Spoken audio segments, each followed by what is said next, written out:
Amen. Mbaze babwire ko abasenzi basenga hari ibirere bitatu. Hari ikirere cya mbere bafatiremo ubutumwa, hakaba ikirere cya kabiri n'ikirere cya gatatu. Abitwa abahanuzi b'ukuri bafatira ubutumwa bwabo mu kirere cya gatatu. Naho abenshi bafatira mu kirere cya mbere. Ikirere cya mbere ni iki? Hari ikintu bita ngo ni point de contact. Hari ikintu muhuriyeho. Swate yivye umwenda wawe, cyangwa umusatsi wawe, cyangwa inzara zawe, cyangwa amaraso yawe yo mu gihe cy'umuhango, cyangwa akantu kawe n'amacandwe yawe n'umusatsi. Niyo mpamvu iyo ugiye muri salon de coiffure kwiyogoshesha cyangwa wabadefiriza, iyo urangije wihakana wa musatsi wose. Uravuga ngo uyu musatsi umvuyeho mu izina rya Yesu wanjye, kuko upfa kuhava bakawutora. Uwo musatsi rero iyo bawukozeho mu ijoro barari wawe. Nta myenda mwari mwabura. Ugiye se ngo bayijana ari uko ari abakene? No, bayijana kugira ngo izababere telefone rezo niba gutelefona, kuko ari umwambaro wakugiye ku mubiri uritaba. Dore uko bigenda rero, buri cyumweru cyose jya ureba ibintu byawe byagiye cyangwa n'ibitagiye, uvuge ngo umusatsi wanjye ndawihakanye, inzara zanjye ndazihakanye, amacandwe ndayihakanye, imyenda yanjye yatakaye ndazi ndayihakanye mu izina rya Yesu. Iyo byihakanye baraguhamagara bakakubura. Zaburi ya mbere. Naokoka tangu nibujue Yesu sijajuta, ninampenda yeye, Bwana wa maisha yangu. Bwana sifiwe. Amen. Ametuokoa yule Bwana. Igihe mumaze kuri uyu musozi kirahagije. Turacyari kumwe namwe, nico tugiye kuganiraho kandi reka twongere turebe gutega kwa 2:6-8. Uwiteka Imana yacu yatubwiriye ihorebu iti, igihe mumaze kuri uyu musozi kirahagije. Ku murongo wa 7, ni muhindukire muhaguruke muje mu gihugu cy'imisozi y'Abamori n'ahandi handi hose ahereranye nacyo, muje muri Araba no mu gihugu cy'imisozi no mu gihugu cy'ikibaya n'Inegebu no mu kibaya cy'inyanja nini no mu gihugu cy'Abanyakanani no ku misozi y'Lebanone, mugeze ku ruzi runini Efurata. Ku murongo wa 8, dore igihugu kibashize imbere. Uragihawe? Dore igihugu kibashize imbere, ni mujemo muhindure igihugu Uwiteka yarahiye basekuruza wanyu Abrahamu na Isaka na Yakobo ko azabaha n'uruzaro rwabo ruzabakurikira. Amen. Umunsi Abisirayeli bavuye i Kanani bari bazi iyo bajya, ariko bageze i Horebu basa n'abatakaje direction kubera igicucu cyiza, ibiti by'ibihuru byari ku musozi w'Isinayi. Babamba amahema yabo, babona Imana ivugana nabo, batangira kuboha ihema, bakora ibintu byose. Baravuga ngo twagezeyo ntituragerayo, turacyafite urugendo. Icyerekezo cyabo ni Kanani. Hari ahantu Imana yaguteguriye. Hanyuma Imana yababwira ngo igihe mumaze kuri uyu musozi kirahagije. Yababwiye ibintu bibiri bikomeye ngo nimuhindukire muhaguruke. Guhindukira no guhaguruka biratandukanye. Yabwiraga abantu bicaye, hanyuma barabwira ngo nimuhindukire. Guhindukira no kureba inyuma. Iyo umuntu yatangiye guhindukira abatangiye kwiyemeza kugenda. Naho kudahindukira no kuguma hamwe mu mahame amwe ya kera. Guhindukira ni intekerezo zo mu mutwe zitangira kwibaza ngo ariko ibi nzabivamo ryari. Yakobo yarakoze arakora. Umunsi babyaye Yosefu ngo abwira Labani ngo naragukoreye ngo none urwanjye nzarukorera ryari. Yari yahindukiye mu bitekerezo. Ndagira ngo urebe ubuzima urimo mbere na mbere, ubanze ubwange. Icyakabiri uburakarire. Uko kurakara no kubwanga no guhindukira. Utaranga iyo mibereho, utarayinubwa, utarumva kubabaye, hari ahandi kukoze, nta kindi kintu uzageraho. Umuntu wese n'uwazamutse igihe cyose yifuza guhora azamuka, kuko hari ibindi byiza hejuru. Tuva mu bwiza tujya ubuntu bugeretse, ubwiza Bwana sifiwe. Bwana sifiwe. Nimuhindukire muhaguruke muje mu gihugu cy'imisozi y'Abamori, ngo dore igihugu nkibashize imbere. Hari ikintu Imana ivuga ngo guguha ikindi kagigushira imbere, ariko siyo ikurwanirira. Irakubwira ngo none ndakiguhaye nawe gira icyo ukora. Hari uruhare rwawe kugira ngo ubashe guhindura amateka. Ngo nimujye mu muhindura igihugu. Guhindura niki? Guhindura no kugifata kikaba icyawe. Tugifata ngo ubaturane nabo, urabirukana wowe ukahaguma. Ibi byanyibukije ibintu bikomeye. Byanyibukije ko twese turaha hari abandi bantu baryamye mu masezerano yacu. Bayaguwemo neza, natwe turakubitwa mu butayu, twicaye munsi y'ubutayu bw'Isinayi tugira ngo twagezeho, ariko amasezerano yacu aryamyemo abandi. Igihe kirageze ngo tuhaguruke tugende tubambure ibyacu. Bwana sifiwe. Hari ibyawe biryamyemo abandi, kandi kubibakuramo ntibizakunda kuko babibyariyemo, baruzukuruje muri byo, nabyo babyita ngo ni iwabo. Nicyo kibazo n'uyu munsi kiri hagati y'Abapalestine n'Abisirayeli. Abisirayeli bagize imyaka 2000 hanze, bukeye bataha basanga abandi baragifashe, bararwana bakibakuramo, babigije uruhande. Isi irahaguruka ngo ya murekeraho. Hari akandi gace karimo bita ngo ni West Bank k'Abapalestine ko barashaka kuba igihugu, ariko Isirayeli yavuze ati none icyacu. Abandi bakavuga ngo natwe twarahabyariye. Nta muntu uzaguha ikintu cyawe kumbehe mutarwanye. Nawe arakirya, nawe kiramutunze, nawe kimubeshejeho, arambara nk'abandi bagabo bakagenda, ariko ari mu cyawe. Icyo cyubahiro rero nawe ntashaka kukireka, icyo kintu nawe ndashaka kukivamo. Niyo mpamvu tugomba kurwana kugeza dufashe amasezerano yacu. Kandi ufite isezerano wese arageragezwa, ngo iryo jambo riramugerageza. Yageragejwe n'isezerano. Iyo utarageragezwa n'isezerano ntaryo bufite. Umuntu waramubibaza igihe cyose akavuga ngo ariko ngewe kuki ibintu byanjye aribyo biza bitinze. Nuko ufite isezerano. Abatarifite ntacyo nyine bararwana nande. Ariko wowe uhora mu ndambara ugera ku kintu byakomeye, voilà uri umunyamasezerano. Amasezerano ntatunga imbwa, atunga abagabo, kandi umugabo ararwana.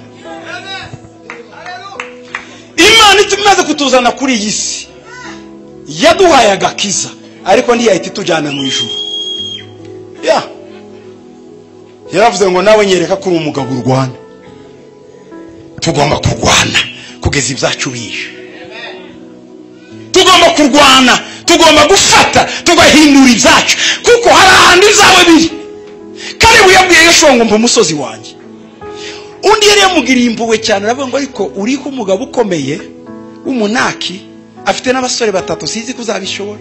Undi bati wingirira imbabazi di mpa umusozi wanjye. Wa undi Mose yavuze turi cyagiye mu butayu bw'Ikadeshi Ibaruneya, nyihera umusozi wanjye. Ibyo kurwana si ibyawe, wowe bindekere. Imana iguhaye umusozi ngo dore igihugu ngibushize imbere. Haguruka urwanire ibyawe, haguruka urwanire ibyawe Imana yaguhaye. Bwana sifiwe sa. Haleluya. Bamaze kubyumva barahagurutse baragenda. Uzi cyabaye? Imana ibabwira abo bazarwana uko bameze. Mu gitabo cyo Gutera kwa 2:7-1-2 bate aho mugiye rero ni igihugu cyiza, ariko kiryamyemo abandi bagabo. Nakibahaye ariko kiryamyemo abandi bagabo. Gutegeka 7:1-2 ngo Uwiteka Imana yawe nimara kukujyana mu gihugu ugiye guhindura, ikirukana amahanga menshi imbere yawe: Abaheti, Abagirugashi, Abamori, Abanyakanani, Abaferezi, Abahivi, Abayebusi, amahanga 7 akuruta ubwinshi akakurusha amaboko. Urumva handi Imana imujyana hari amahanga ngahe?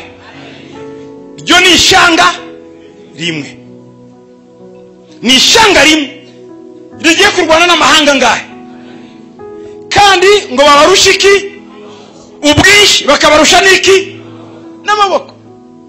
Ni gute Imana yaduha ikintu kirimo abandi? Nico kigaragaza Imana. Ikindi Imana iguhaye kitarimo intambara nta buremere bw'icyubahiro kigira. Ijambo icyubahiro doxa mu kigiriki ariyo kavode mu Giheburayo ni uburemere, ni weight. Uburemere, kuremera. Doxa no kuremera. Uburemere uko ibibazo bingana niko n'uburemere bw'icyubahiro buba bwihishe. Ngo hari igihugu ariko kirimo amoko 7 ameze ati akomeye kandi menshi arakurusha iki amaboko, ariko humura nakiguhaye. Tureba ingabo ziri imbere nyinshi, tureba ayo moko menshi, gendera ku ijambo ngo nguhaye igihugu kigushize imbere.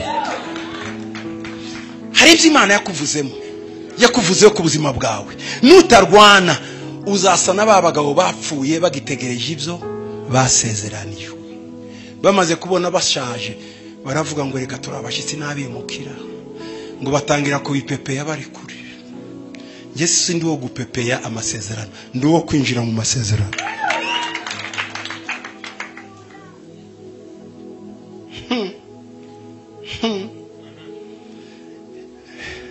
Hari ibintu bituma amasezerano agera. Utravaye umubiri wawe, ugatravaye umwuka wawe, ukegera Imana cyane, ukirinda ibyaha, ugakiranuka, ukabinyangamugayo, ukavugisha ukuri, ukanga amafuti.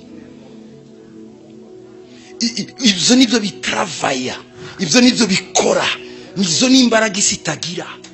Iyo uzifite winjira hose. Isi ifata mpiri abarya ruswa kuko nayo irya ruswa. Isi ifata mpiri ababesha kuko irabesha. Isi ifata mpiri abariganye kuko irariganye. Ntushobora kuyicika ngo ugere mu masezerano. Ariko iyo itagufite, Yesu aravuga ngo umwami w'isaraje ngo ariko ntacyo mfitemo.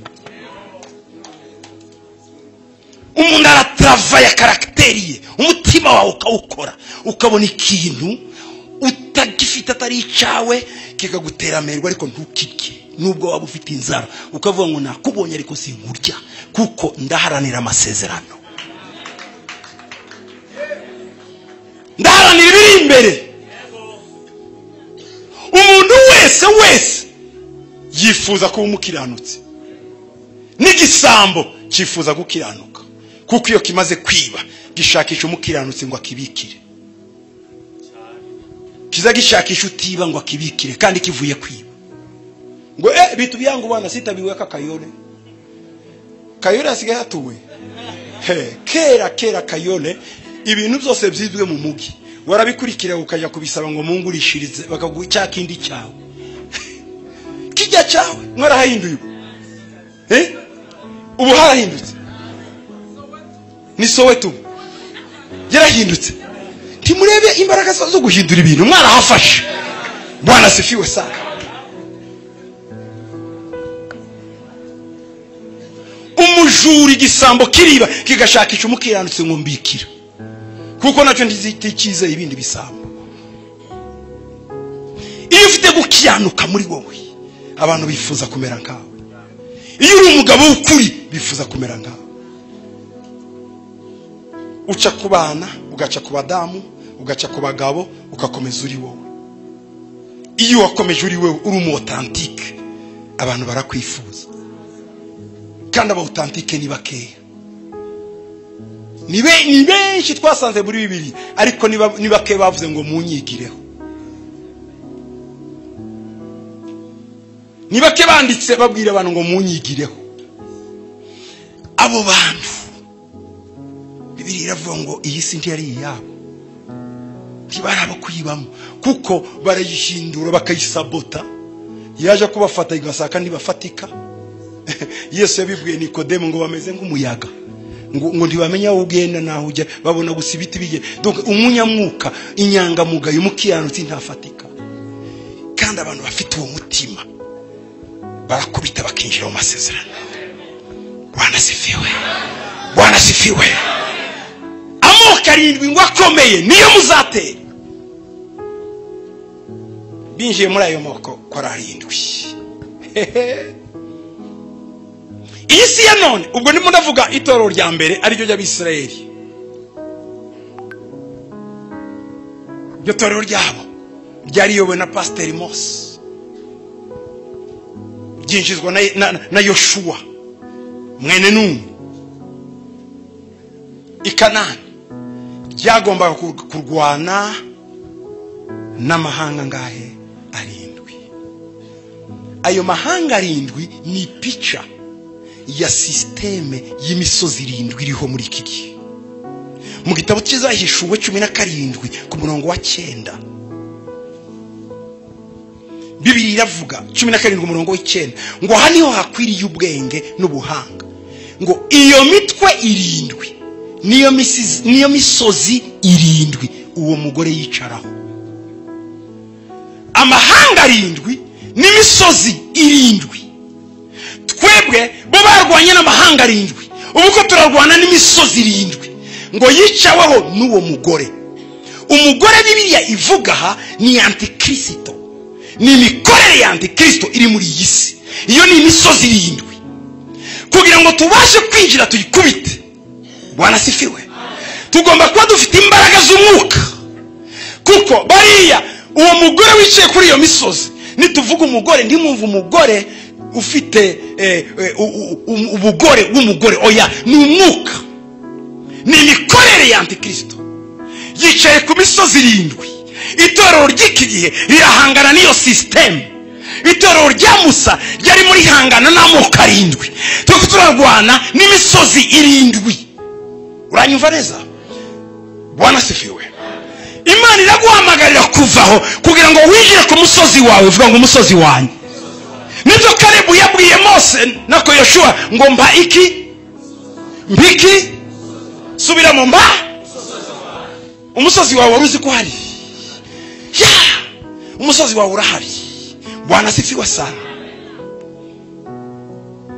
Satani yafashe iyi si ayubakamo system ikomeye. Mu gitorero ry'uyu munsi risa naho ritakigira imbaraga, kandi ryarubatswe ku rutare aho amarembo y'ikuzimu atazanyeganyeza. Ariko iyo tureba Kristo wacu arakomeye, ariko abakristo ni abanyentege nke. Ni gute umugabo yagira ingabo zidakomeye agakomeye? Yesu narimo ashaka abakristo ko arashaka abasirikare.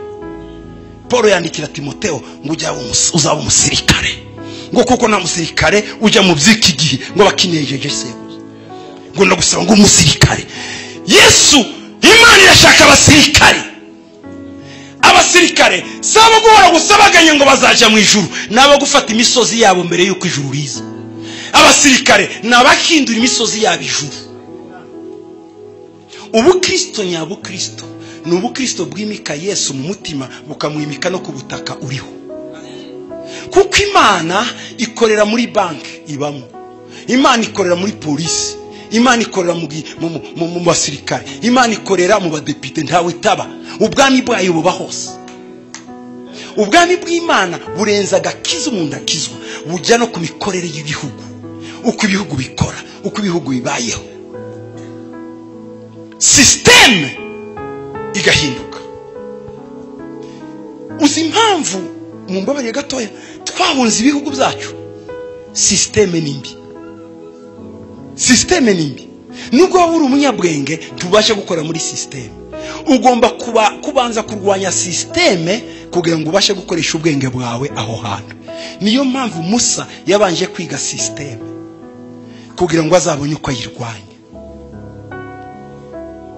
Bwana sifiwe. Ubu ndimo ndavugana n'abakristo, Imana igiye guhindura abasirikare. Ibintu byawe birafashwe kuko wanze kuba umusirikare. Ntaho umukristo atandukane n'umujeshi. Nyimuko wa jeshi uzarebe n'abantu babaye abasirikare bagira umutima kuruta abasivile. Abasivile n'abanyabwoba. Twahawe umwuka w'igisivile udusubiza mu bwamba, twahawe umwuka w'igisirikare utwambika imbaraga. Bwana sifiwe. Kugira kugira ngo duhindure tugomba kuba dufite umwuka wa gisirikare uhindura amateka, uhindura ikirere, uhindura imikorere. Wanasifiwe, wanasifiwe. Impamvu Imana yari igiye kwirukana aya mahanga niki? Kugira ngo iyahe abandi. Aya mahanga irimo systeme ya Satani, yarimo imikorere ya Satani.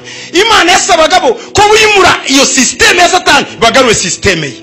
Bakure uwo mugore antikristo wicaye kuri iyo misozi 7 bahimike Kristo. Kristo ahinduka umwami.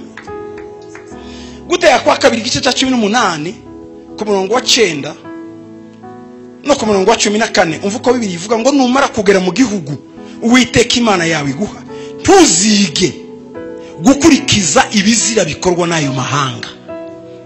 Urumva Imana irabona ko ari amahanga ari mu kibazo, ari muri systeme ya Satani ya antikristo.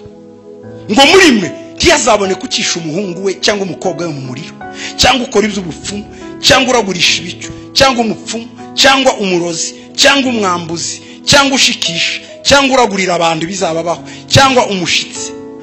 Kuko ukora ibyo wese ari ikizira Uwiteka yanga urunuka.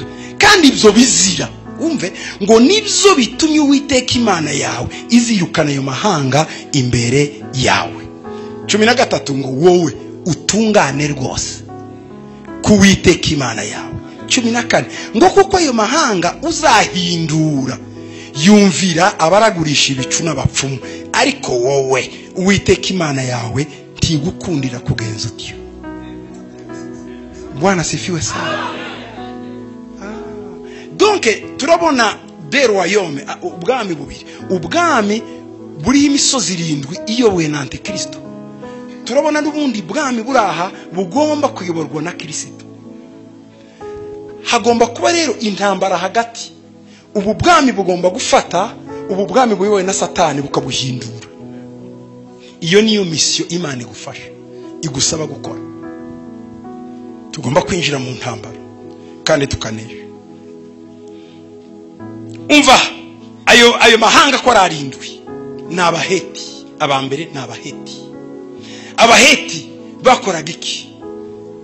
Abaheti bari bafite ingeso mbi cyangwa se icyo bakoraga kibi cyane kwari ugusebanya.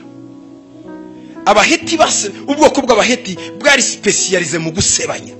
Gusebanya ni iki? Kugambana, kuvugana nabi.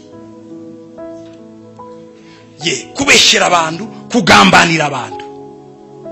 Nicyo abaheti bari bashoboye cyane. Bagiraga daimoni yo kukubeshyera abantu bakabyemeza ugapfa.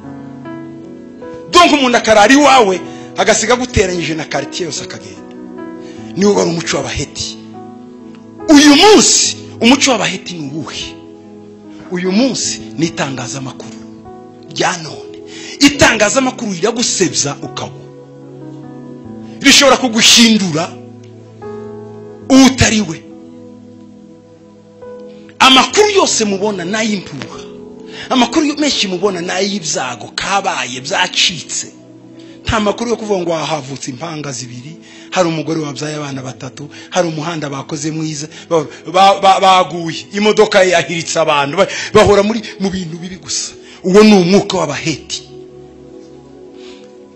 Tugomba kwirukana nk'abasirikare uwo musozi w'itangazamakuru tukawuha abana b'Imana.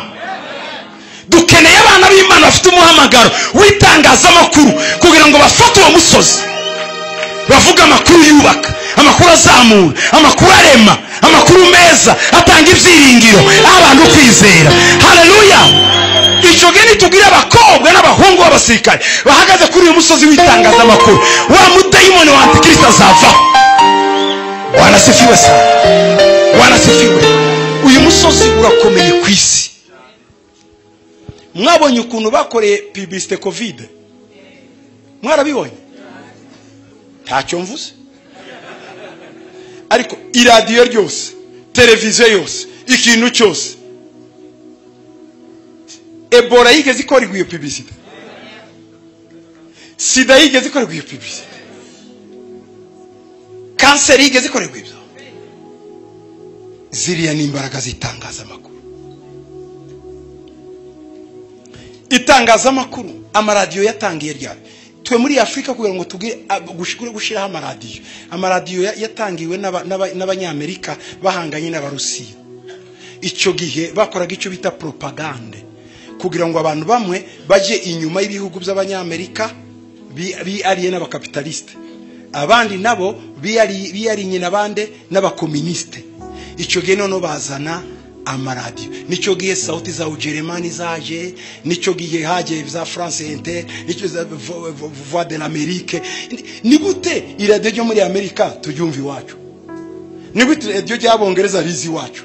Munumva icyo bashakaga kugira ngo ntitwumve ibitekerezo by'abarusiya, bakaduhoza mu matwi gusa indirimbo z'Ubufaransa, indirimbo z'Ibyongereza, amaradiyo akavuga ibyo muri Amerika, ariko kugira ngo batubuze iby'Uburusiya. Abarusiya nabo baragenda bifatira ibihugu by'abapolitike nka Angola, nka Mozambique na za Tome Principe, Sao Tome Principe, bariya barabafata nabo na za Guinea barabafata babashiramo amahame y'abakomuniste. Nabo nta yindi radio bumvaga, nta yindi radio. Donc amaradiyo yazanywe no kugira ngo twumve ibitekerezo byabo. Amaradiyo yarakoze cyane igihe cya Hitler yica abayuda. Niyo bakoresheje, niyo batanga icyo bita propaganda, manifesto ya propaganda, aho yavuga ngo ugomba gusubiramo kenshi ikinyoma kugira ngo ikinyoma gihinduke ukuri no kuri guhinduka ikinyoma. Ngo iyo gisubiyemo kenshi gihinduka ukuri. Niko bimeze. Ikinyoma cyasubiyemo kenshi gihinduka ukuri. Donc iyo niyo ari propagande ya Hitler. Radio na televiziyo rero biza byo noneho bitubwira uko abantu bagomba kumenya. Murabona ibintu by'abakobwa bari bo bihindura abahungu n'abahungu bihindura abakobwa, ntimubimenye hataba radio na televiziyo. Biriya nivyo byirirwa ngo bongeye kurongorana kandi ngo President muri America Biden yashizeho muri buri ambasade yose umuntu ugomba kuburanira abatinganyi. Donc buri ambasade yose uko bagira section ya visa ya coopération hariho n'uwa droit de l'homme ushinzwe abahungu cyangwa abakobwa bifuza guhindura igitsina. Donc iyo ni police bashizeho. Iyo ni extreme abagoshe. Izo propaganda kuzira kugwa nabandi n'ibinyamakuru na radio. Muzi filime za Hollywood, abastari bakomeye bari muri Hollywood benshi nabagabo bigiza abagore, nabagore bigiza abagabo. Abandi noneho babuze icyo babaho noneho baba. Donc sinzi icyo bari cyo. Kuko ubu babita LGBTQI. Bagenda bongera inyuguti. L lesbienne, gay, LGBT, bisexual, nukuvuga ngo ushatse waba umugabo mukanya kamwe mukanduka ibu umugore wahindura uko ushatse. LGBT, abanga bana ba trans, abana bamaze kubikora barakijijwe. Nyuma yo kubikora barakizwa. Baraza ngo baje mu makorari, abana ngo babahudumu. Barakijijwe. Kuko nashobora kongera gusubirayo ngo yihindure ikiza. Ibi ni ibibazo isi irimo icamo.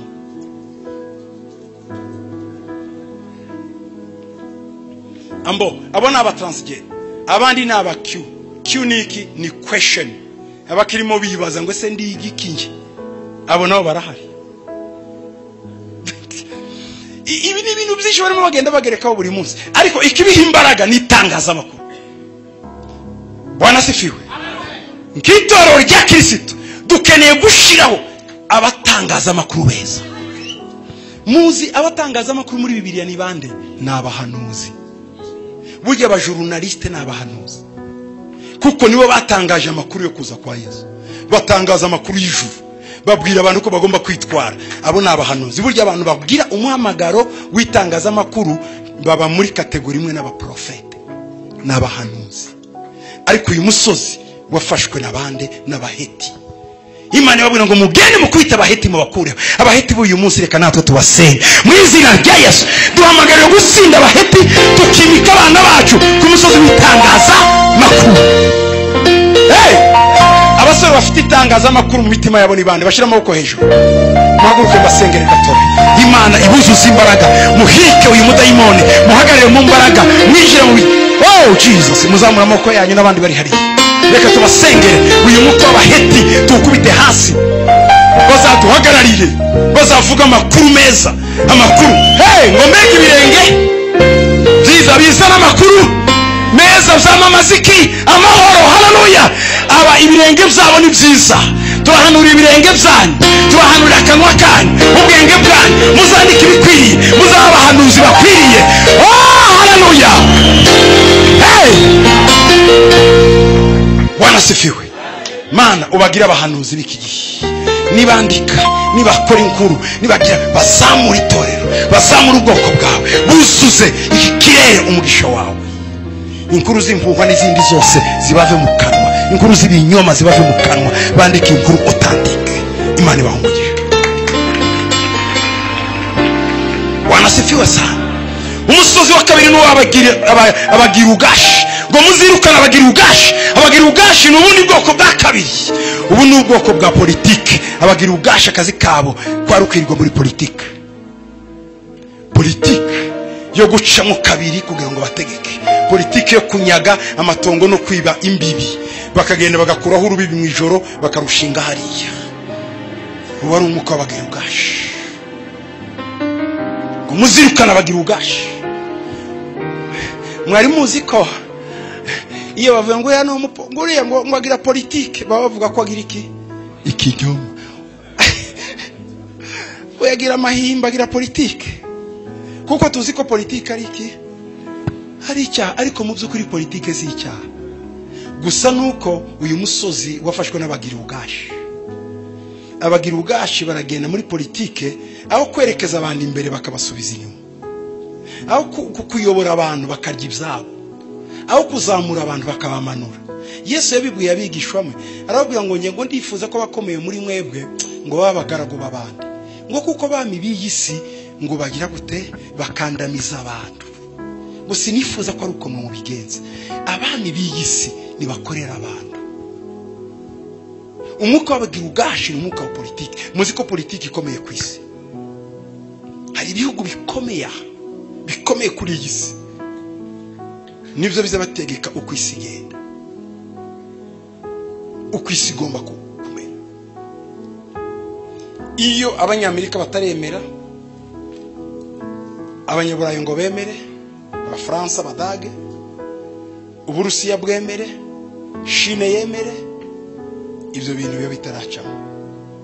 Bilderberg, abo ba Bilderberg nibo bafite ubutunzi bw'isi, nibo bategeka Banki Mondiale, nibo bategeka FMI, nibo bateganya igihe impunzi zizava zikajya hariya, nibo bateganya umubare w'impunzi uzajya muri iki gihugu, nibo bateganya kuki impunzi zose iyo zije Norvege ivuga ngo ndatwara Sweden, ese nimpuwe? No, ni byavuye Davos kavuga ngo muzajyana 5,000, Davos kavuga muzajyana miliyoni, Davos kavuga Amerika uzatwara, Canada uzatwara, ukumva ngo nje banjomboye muri Canada ni Davos.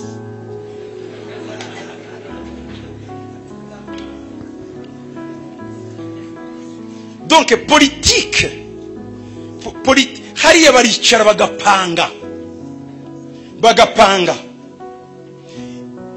Nongere mbabwire, akanama gakomeye iyo Bilderberg ibamwe ibice bitatu. Muri interesse mbivuge, aba mama muri ako muranyumva sawa, mumbabare mbivugeho kugira ngo mujye mumenya ibintu. Mama mukecuru kurabyumva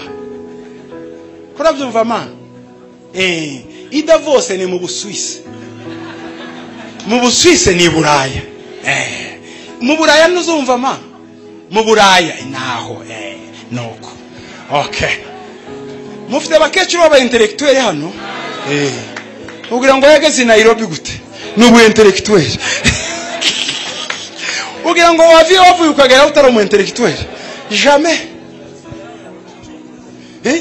Bavuga icyongereza.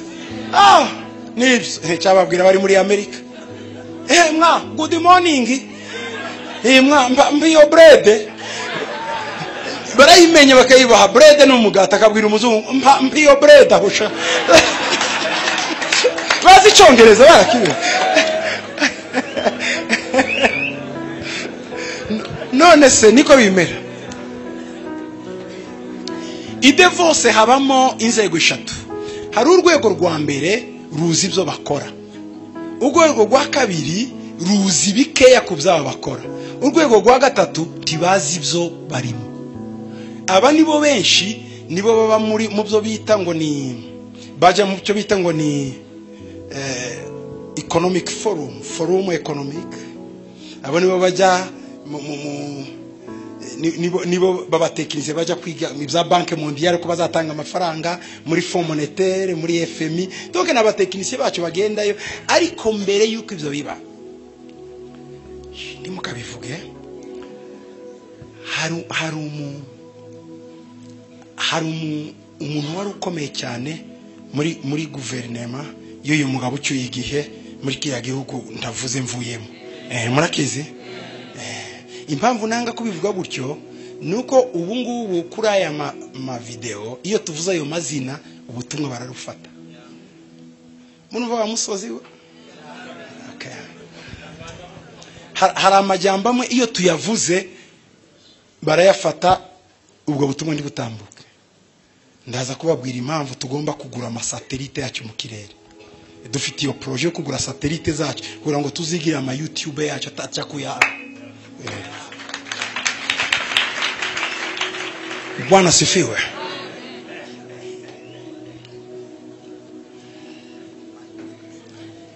Noneho muri icyo cyumba donc bose bagiye Davos ari benshi, ariko hari cyumba kiza cicaramo babagabo. Umwe rero mu bakonseye b'uyu mugabo ucyuye igihe arakijijwe kandi yari yahawe briefing n'abapasteri bamwe aho muri icyo gihugu ndavuze kuzamenya aho noyo y'aba Bilderberg yateraniye. None bamurangiye aho bakunze guteranira. Yari umuntu ukomeye, yari umukonseye w'ucyuye igihe. Aragenda arinjiye, ageze ku muryango abasekretari baramuvuga ngo urinde, arababwira ati nge ndi konseye wa kanaka. Bumva icyo gihugu baratinye aberekanya carte ye, ariko ageze imbere asanga hicayemo abagabo abo bita ngo n'aba think tank bisi. Abo nibo batekereza ngo ni gute Kongo tuzayigira imyaka 50 iri imbere.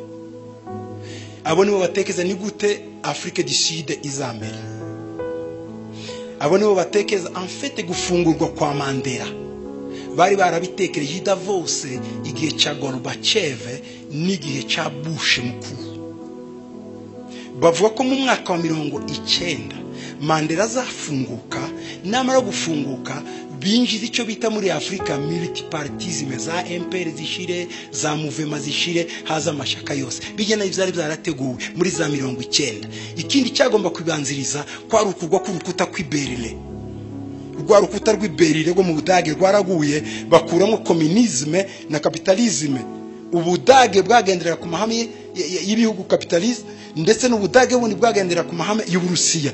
Bemaze kugwa, Gorbachev aramukanya nande, aramukanya na Bush muri 19. Bakoresha ijambo rivuga ngo nouvelle ordre mondial, ngo twinjire mu kindi kinyejana isisha. Hanyuma Gorbachev wo Burusiya yarafite icyo bita leta zunze ubumwe z'abasoviete URSS. Donc byari bihugu 13 byari igihugu kimwe, bikagira n'ibindi bibishigikiye kaza Romania, kaza Bulgaria, kaza udugu twinshi twari tubishimikiyeho. En fait icyo gihe baravuga ati sasa cagihe twavuze ko isi tugomba kwireka ikajya muri demokrasi. Intambara yacu y'Abarusiya n'Abanyamerika tuyihagarike. Yari intambara y'ubutiti barwana ariko mu kunekana gusa. Icyo bakoze bavatoke nitujya gukuraho ko murumva ibyo mvuga, nitubikuraho ibi bintu ko dufite abantu twari twarahaye amafaranga twebwe Abanyamerika ngo badutumikire nk'abamo buto, tuzabigenza gute? Turabarekura, turamusaba akureho MPR. Nicyo gihe bahamagaye Tshisekedi ajya i Washington kumwumvisha ko agomba kuba premier ministre, ariko agomba kumvira amabwiriza y'Abanyamerika. Tshisekedi arayanga yanze agaruka Kinshasa bamukura ku premier ministre kuko n'abanyamerika babimukuyeho. Yari yahawe ubutumwa na ambassadeur Richardson, niwe waje ambassadeur Richardson aramubwira ngo wowe urakora ibi n'ibi nubyanga tuzaba premier ministre. Bati kuko Kongo turayifite, si yanyu ni yacu. Tshisekedi aranakara cyane aravuga ngo baso barahabaye, bati nuko tubwiye uzapfuta abaye president. Nshobora no kubabwira impamvu uyu we yabayeho, ariko sibyo ndiho. No ntiburi aba politician mwe mwaje kwiga ijambo ry'Imana. Hallelujah.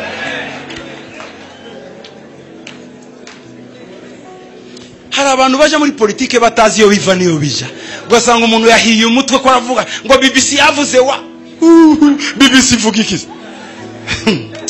Politiki ibera handi. Uyu ni umusozi w'abagirugashi. Imana yababwiye ngo bafite amaboko muzabarwanya.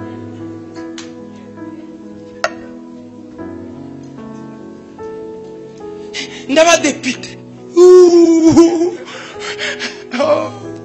ngiye kwiyamaza muni vote tukuvote uziki vraiment.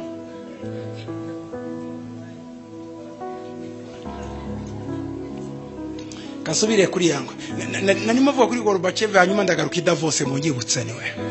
Hanyuma baricara bavuga ngo mbere y'ikintu cya mbere tugomba gukora, pressure yabanje kubaho gatoya mbere yuko Bush aba president ku ngoma ya Reagan president wa Amerika. None icyo gihe abirabura b'abanyamerika bari bakomeye cyane, barimo barwana kugira ngo bafungure Mandela. Bararwanye cyane nicyo gihe ba Desmond tutubazaga bakaza muri Amerika bagakora ama fundraising za Michigan, bakamanuka Atlanta, hose bagenda bavuga ngo mudutabare. Abirabura b'abanyamerika barasara basaze.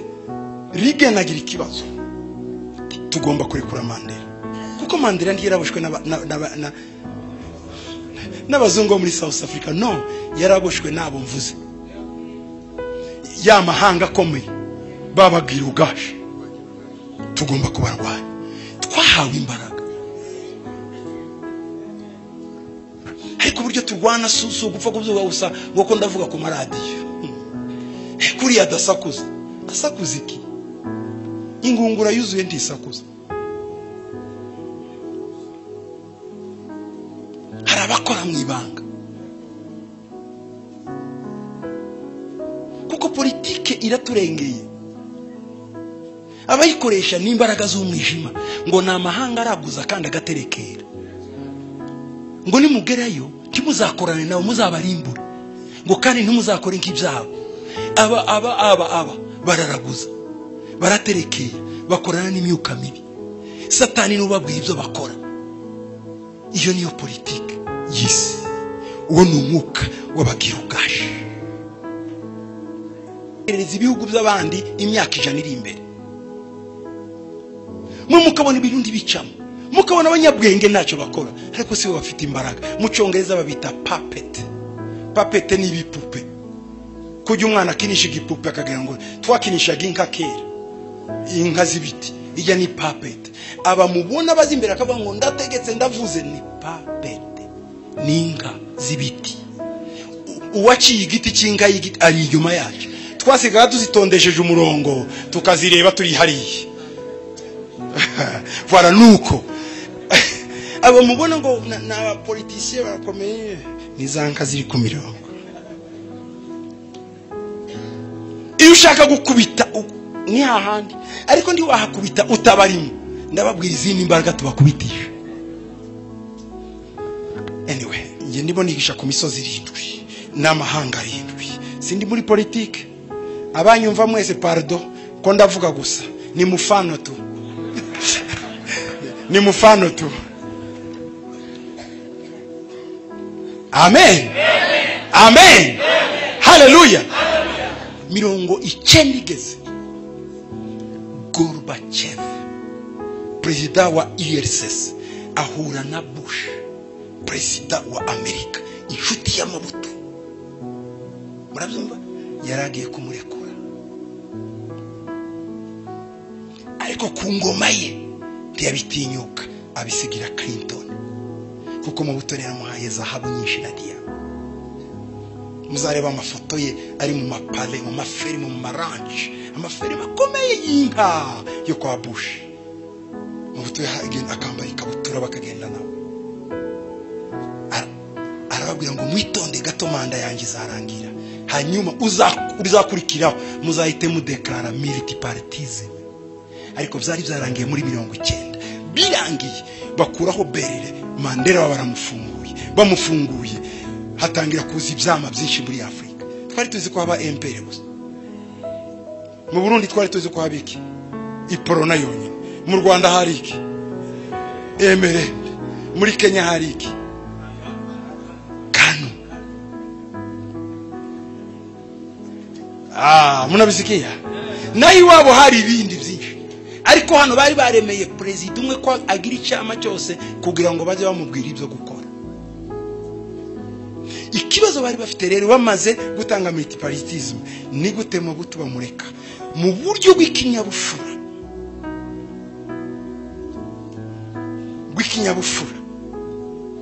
Bohereza ambassadeur Richardson kujya kumubwira ati none wowe vaho ku mahoro. Wabaye inshuti yacu tidushaka kugukoza isoni. Reka ndekeraho. Yakozwe niki? Why? Ndavuga byinshi. Njewe ko ndigisha ijambo. Imisozi irindwi. Bwana sifiwe.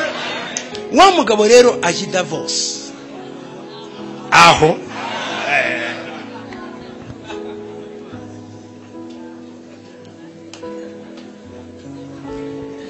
arinjira baramubona bamaze kumumenya, asanga ari abagabo bakomeye batazwi ariko bafite ubutunzi bw'isi. Abo nibo baguriza ibihugu. Nibo kuguriza ibihugu, ntibaza baguriza umuntu, no baguriza ibihugu. Bakavuga ngo iki gihugu tugihe imyenda kugahayo ukayifata. Wanababwiye ati nabonye ikinonko cya diyama nyishuye ngoya. Imyenda abanyafrika bafite ntibananiwe kuyishura ariko banze kuyishuza kugira ngo abana babo n'abuzukuru babo bazakomeze babohwa nawe.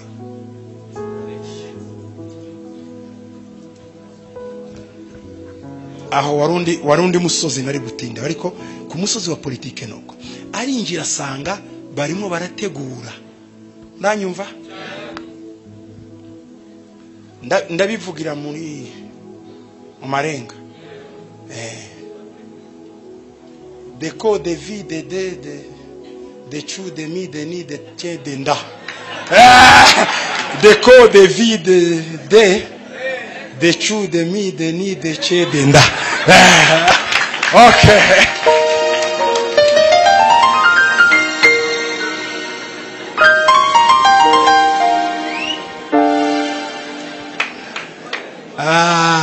Mwarabyibagiwe. De mu de vie de chez. Okay.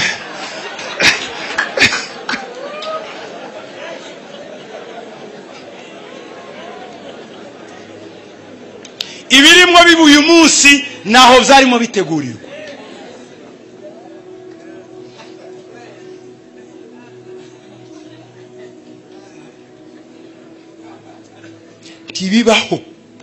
Tibibaho n'ubwenge buriho uyu munsi kwisi yose yaba muri ibi turimo. Babandi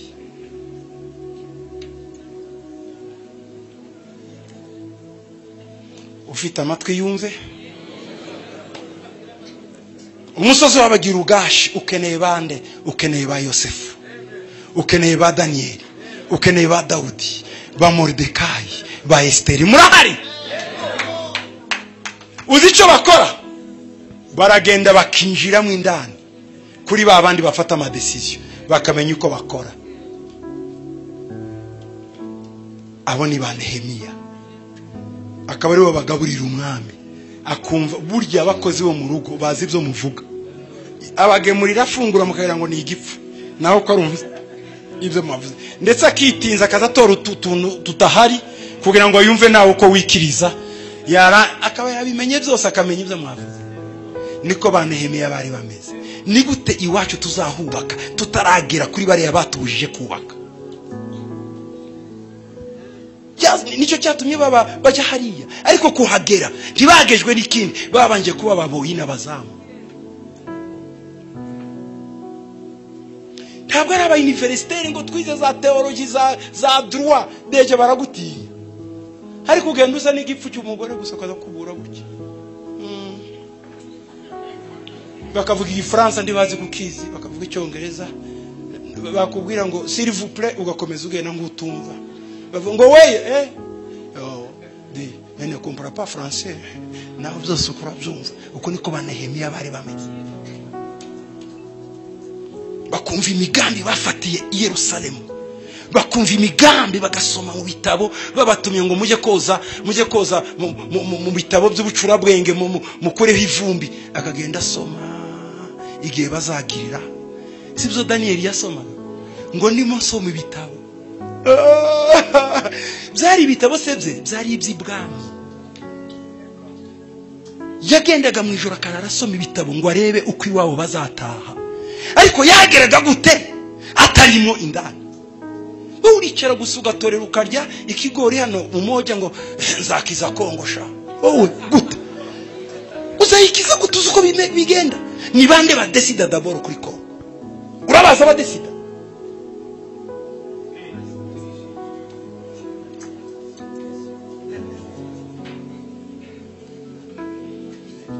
Musa yagize imyaka 40 arimo amenya ibyo n'ibyo by'ibwami, uko bakoloniza abantu, uko bazabubaha bene wabo, uko badateguye kubarekura byose. Atangira no kuzavuga ngo twice umwe umwe.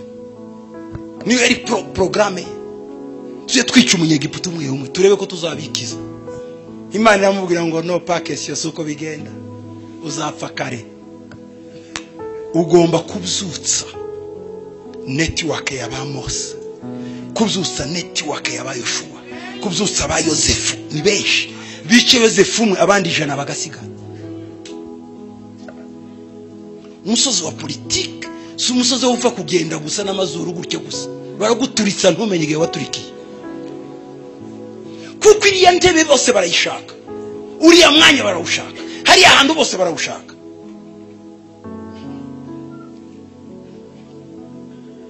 Si kumenya kuvugira abaturage bikugeza hariya, nukumenyana nabo batumye abaturage bamera gutyo. Muribuka Abusalomo yirukana Dawudi, haza umugabo witwa Hushayi yababaye cyane ngo nanjye ndagusanze. Dawudi yamubwiye iki? No winsanga uranshaka wiki, genda uje kwande kwa Abusalomo, uje mu bandwanya. Nawe ugende nibantu kuntuke kabiri. Niwe vuga ngo Dawudi we ngo cha Dawudi, ariko umenye biriyo kugira ngo urogoye imigambi ya Hitofeli.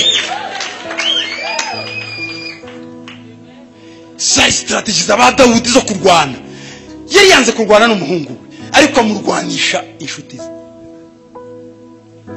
Umugomba kubaka network y'abantu baja mu decision makers, abantu badesida apana imyanya, kandi abadesida sabagaragara.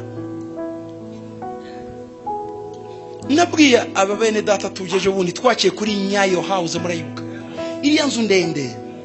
Icyo gihe hano muri Kenya baguhaga visa y'amezi 3, yarangira ugasubira kuri immigration bagahuika indi amezi 3. Iyo amezi 6 yashiraga wagomba gusohoka uja ku mupaka ukinjira Uganda ukanarugarutse kandi bakakongera. Ngiye faranga narifite amezi 6 yashize, ndavuga ndi umukozi w'Imana, reka nje kuri Nyayo house mbabwire bapfe kunyongera biki tegeko.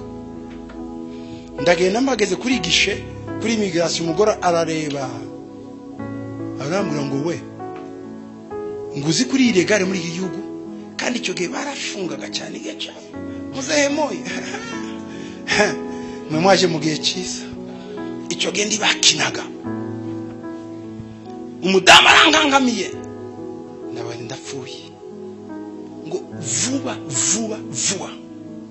va muri Kenya. Niko yambwiye ashaka gusinda mubwira basi mpa mbije cyangombwa cyanjye ngende ndava muri Kenya. Aransingi arambura ngo vuba cyane polisi taragufata wijyane. Hari umugore hariya uri mukubura sohotse kijana unicunge hapo inje yari makuvura.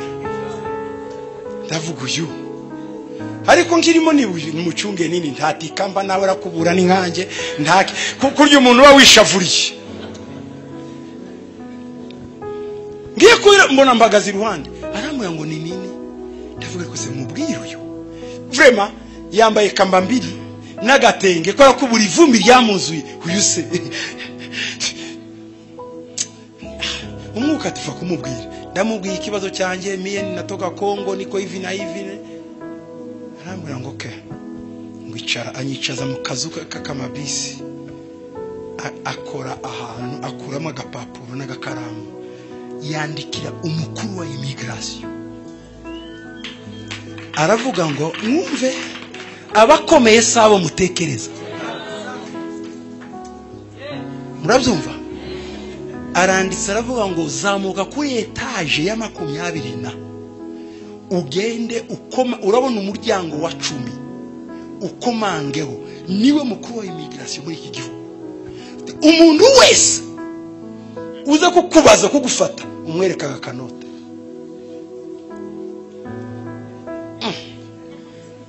Ariko uko nayandi mahitamo nari mfite nabereka mfe kugenda ariko sinari nzizeye. Yari kandi arangije ahita asubira nsanga arimo arakomeza afagiye. Naho tipe yumva amakuru aberaho yose. Ndazamutse nanjye muri ya santere iranguruka nyingejeyo. Mbonye namba 10 ndagenda komanze. Haza umukobwa ari ngo we urashaka ndi mweretse agapapuro ngo ngo cyunga arirukanse mukanya aragarutse arankinguriye ngiye kubona biro y'umugabiraha ariko hera nkiriye umuryango uri. Umugabo yari yambaye marineti arahaguruka ava ku meza ye asanga hariya arangije mweretse agapapuro ngo keti hapa ndicaye akuyemo marineti. Habari yako mzuri. Oh pole sana. Oh hii ruhusa ni mimi tu.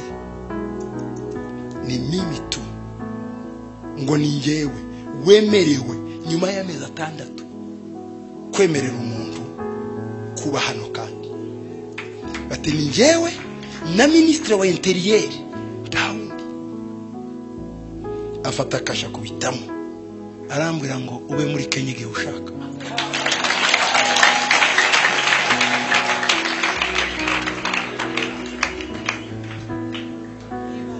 Naramanutse ngeze hasi mbura wa mugore wazo kuvura ariko yari umugore kweri udashobora gutekereza. Abo nibo bakomeye. Burya wa mugore ashobora kubajijisha kubura ariko ari we mujyanama ari we icyo kigo cyose agifite. Burya mubona bagaragara ku ndebe ngo barakomeye ibajya sibo.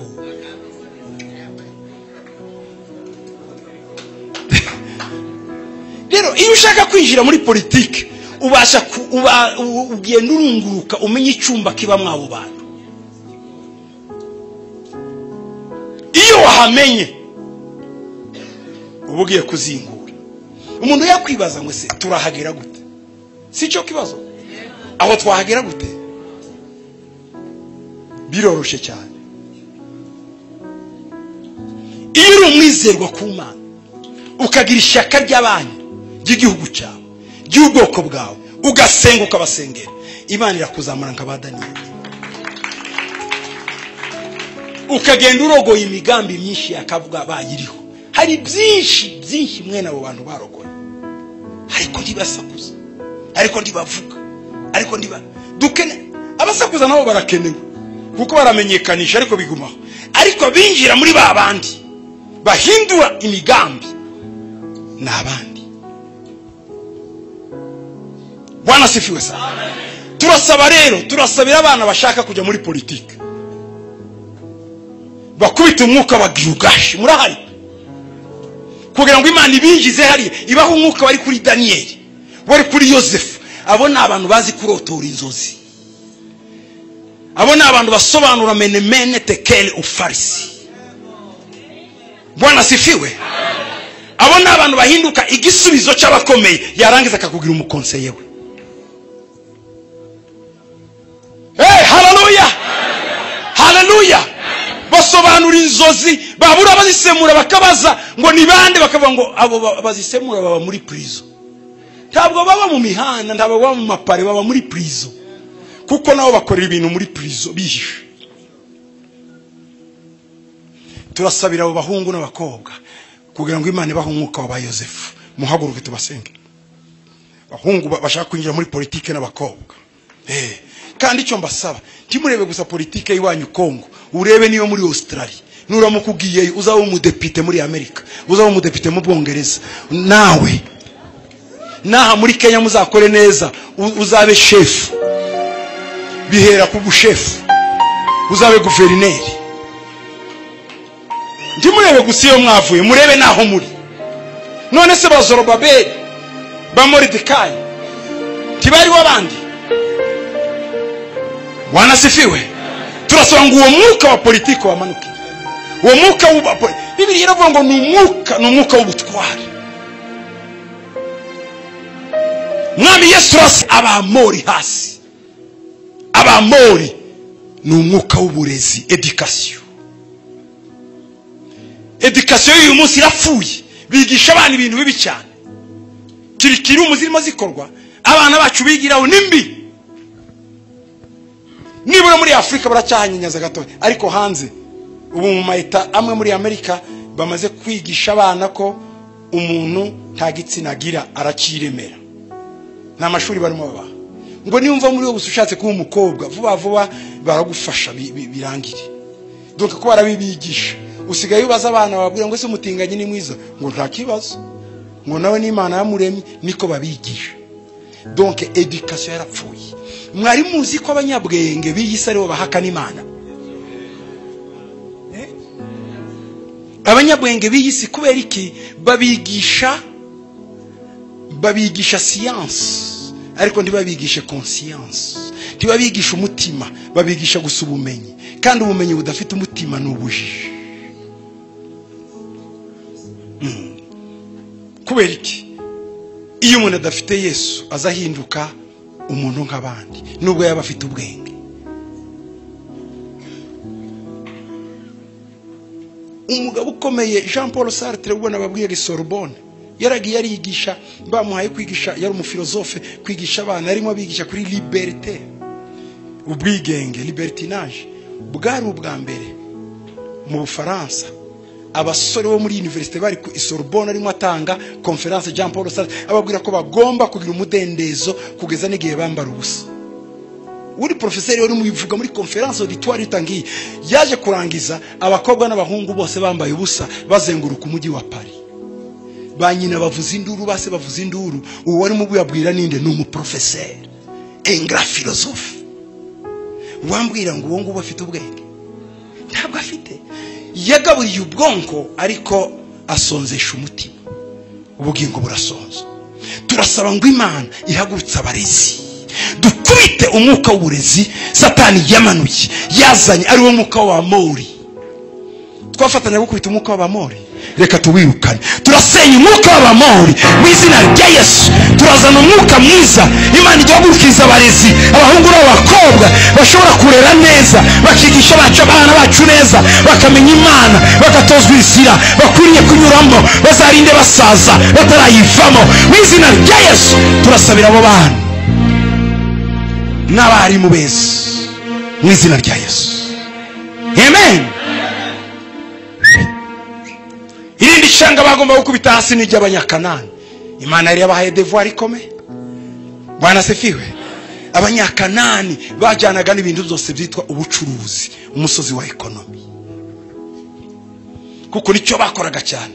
Ibi nagiye mbabwira ni ubuzima, ni culture y'aya moko korarindwi. icyo yatindagaho cyane. Ubucuruzi bwabo rero bwabagamo za maji nyinshi, uburozi, bakica abana kugira ngo bagire ubutunzi, bagahuguza, bakiba, bakagirana amashari, bakicana, bakamburana ibyabo kugira ngo nuko abanyakanani bari bameze. Niyo mpamvu kera mwumvaga abantu bavuga ngo ubutunzi ni icyaha, nuko bari barakurikije principe y'abanyakanani. Ariko uyu munsi ubutunzi bukora mu nzu y'Imana. Bwana sifiwe, Bwana sifiwe.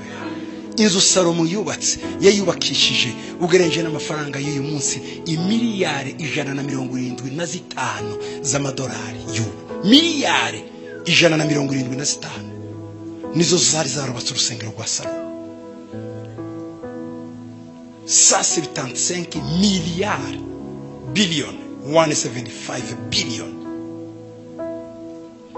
Zari imbaraga z'ifaranga, zari imbaraga z'ubutunzi, amabuye y'agaciro, amahembe y'inzovu, za safire, za sardoise, za platinum, y'amabuye akomeye meza yose, za berire zari ku miryango, za onyx, y'amabuye meza y'igiciro yari mu nzu y'Imana. Kuki twaba mu mazu meza Imana ikaba mu nzu mbi? Salomo yari yarabyumvishe, ariko zari imbaraga z'ubutunzi. Dukeneye ubutunzi kugira ngo tugire amasatelite, amateleviziyo yacu, dushire amasatelite mu kirere kugira ngo namwe mukore Facebook zanyu, mukore YouTube zanyu, nuvuga bya bindi batavuga titubifunga. Ugira ngo nibandi bazabikora? Ni twebwe. Tugomba kugira iyo vision. Ubutunzi bwacu rero bwaheze mu maboko y'abapagani. Mwari mubizi? Burya amafaranga abapagani bafite yari ayanyu, kuko ifeza n'izahabu ni ibyande. Uruwande, uri umwana wande, iso atunze iki? Ifeza ni none kucyukeni. Nuko hari abandi bayibye ku musozi w'ubutunzi w'amafaranga, hari abandi bawuryamyeho. Tugiye kubakubita baturudishiye byetu inyundo, oya katiyusha, tubarase. Byatunezeza cyane. Nagiye muri Korea, ngezeyo cyari giterane kinini cyane. Si giterane komitere, ni uguhura kw'abakozi b'Imana batandukanye, duhura n'abacuruzi n'aba businessmen bakize mu matorero yabo. Noneho tugeze muri Korea, nari kubona umugabo witavye Imana muri Kenya, ari inshuti yanjye ngo ni Kabachia, Bishop Kabachia yitavye Imana. Twari izumba twari duteganye nawe. Noneho mbyutse mu gitondo sanga umugabo ahagaze ku cyumba ku muryango, arambwira ngo arandamutse cyane, aramanuye muri asanse atwaje ibitabo. Ndabwira no, arambwira ngo mbabarira winyimisha umwe, kara akagabo kakakore akarisha gutya. Ndagiye ngezeyo, Kabachia mbona nawe undi aramuzanye. Noneho subiye muri chambre sanga inkweto zanjye zose ziteye siraje, imyambaro nambaye ejo sanga yayimeshe. Noneho umunsi wo gutaha shakisha $1 nari mfite 100, ndavuga ibyo byose yambere y'umwana mwiza, najya kukamuha kameme duturangizanyije nawe, ndakabika ka soda.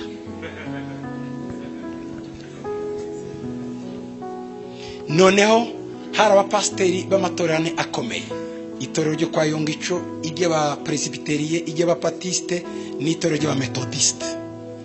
Ni amatorero akomeye cyane muri Korea. Nuko baraje bazanye ekipe, twese twari abapasteri bavuye mu bihugu 100. Iyo ni network ibamo abapasteri bafite abakristo barenze 10,000 hejuru. Utabafite ntuza muri iyo network. Nibyo, oya nibyo, uko niko kuri. Kuko si giterane tuzatujya kugira, ni giterane na madame arabizi. Tukijamo kugira ngo tuganire experience. Waba ufite n'ikibazo ukabona uko waturira undi mugenzi wawe. Donc mwese mwa mufite amatorero akomeye, tushobora ufata umwe gusa wishakiye ukamushira uruhande ukamubwira ibibazo byawe, akagufasha nawe akakubwira ibindi. Ariko none tukagira igihe twicara buri muntu akavuga ibyo yagezeho ni imbogamizi yagize. none abandi bakabazanya gutyo. Bari abapasiteri bakomeye ku isi, ariko bazanye n'abacuruzi babo bakomeye ba miliyoneri. Urumva nyine twe muri Afrika twaritwaraga twenyine, abandi bazaga bafite ababo bakomeye, twe natwe bazaza murahari. Uyu musozi tugomba kubazana, umusozi w'abanyakanani tugomba kwambura abanyakanani, ubutunzi mukabugira, habwo ubutunzi mu izina rya Yesu. None uwo munsi niteguye ko tujya kugenda nkamupfunda $100. Baratubwiye ngo ndagira ngo tuba presente ababa protokoye ikicyumweru cyose. Uwanje niwe watangiye. Baravuga ngo turagira ngo tubamenyeshe ko ari we directeur national w'ikigo cha telecommunications yo muri Korea.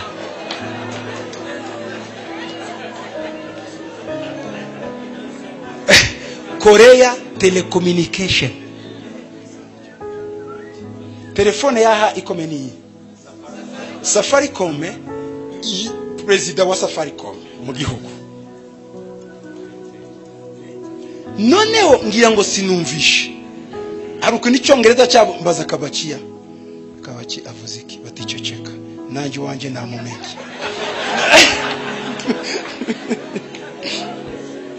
Bageze kwa kabaciya aravuga ngo ni njyewe uhagarariye amato yose yo muri Pacifique yo mu gihugu cya Korea. Turarebanye na kabaciya, nibuka ka $100 kanje.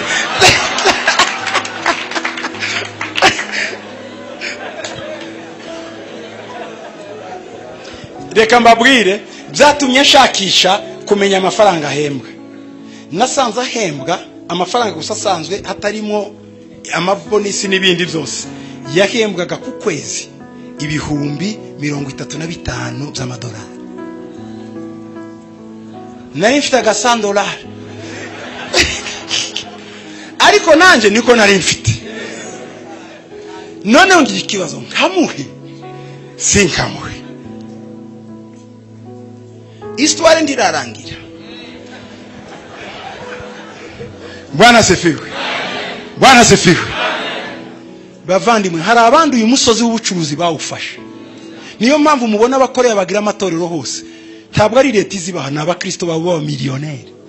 Umwe gusa azahaguruka ngo ndasponsoriza amatorero 1000. Bamaze kumenya ko ubutunzi ari ubwacu atari ubw'abanyakanani. Amen. Ambo niba nakamwendera kabaye simbabwira ibyo ni ibyanjye. Ibyo ni mbabwire. Mbireke. Mbivuge. Okay. None nagomba kujya gufata ibikapu. Ngiye mbona araje yiruka afunguye deja nari namumenye. Ndavuga yakwisubiyeyo vraiment. Arankinguriye yategereze ko kwasanseriza ukinjira. Yarangiza akagukandira ukazamuka wagafata yindi. Hari izindi barufite zihuta ugasanga yageze ku muryango wawe. None usanga araseka. Ni wa undi murasanu. Ariko ndebye hari ukuntu yari afite agakova ahantu mbona ariwe. Aba arankingura umuryango afashe ibikapo byanjye. Ayifashe ndamubwira tumva rero ndashaka kuguha umugisha. Ndashaka ko ari akantu kanje ku mutima.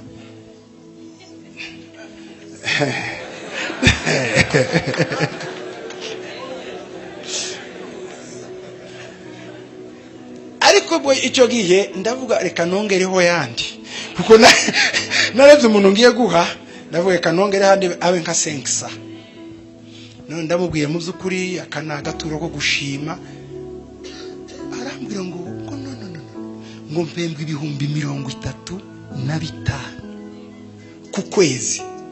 Ibyo nkubwiye ubikube kabiri amafaranga ngira y'inzu uko mbayeho ibindi byose batino.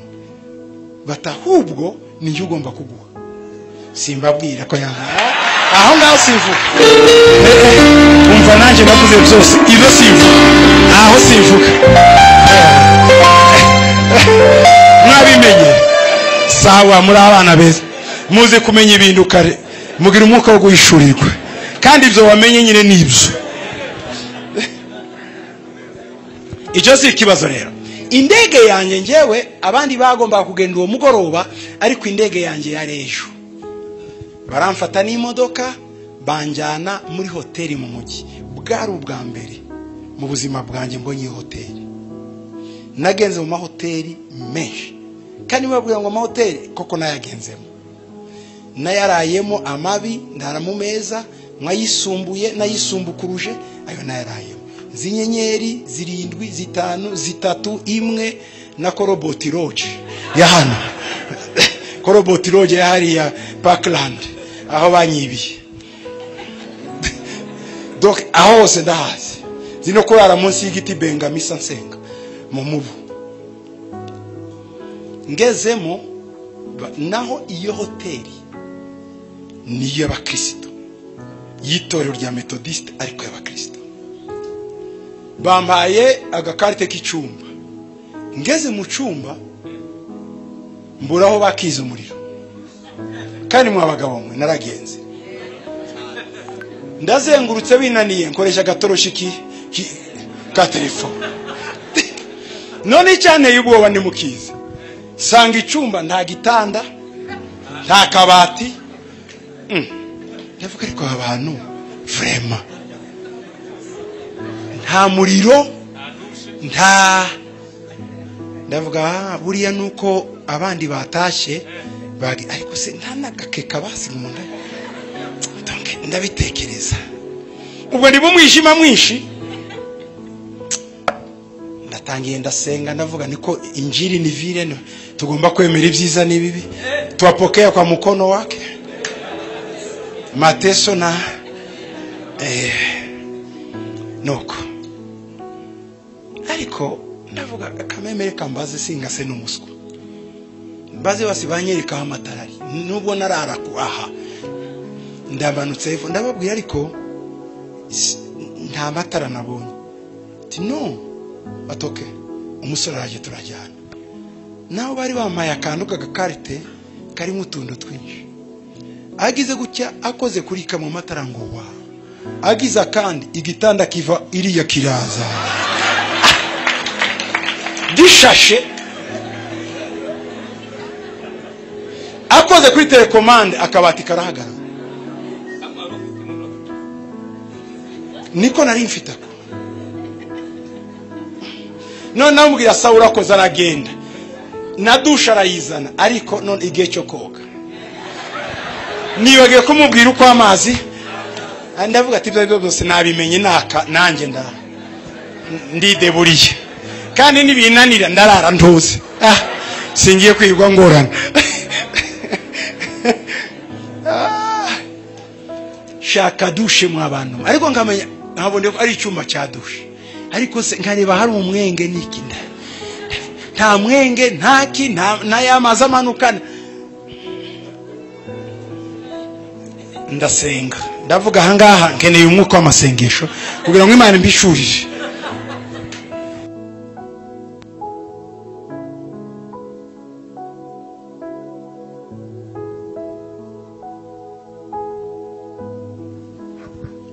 Ndasenga ariko Imana muyitinye. Sinzi uko nagize cyo ku gitanda cyanjye mbona naho hari yindi handitseho akantu dusha amazi amanuka hari yagira gutya fyonzeho nkozeho nuvire ngo niruka ajya kureba. Naho dusha ikorera mu gitanda urya. Iyo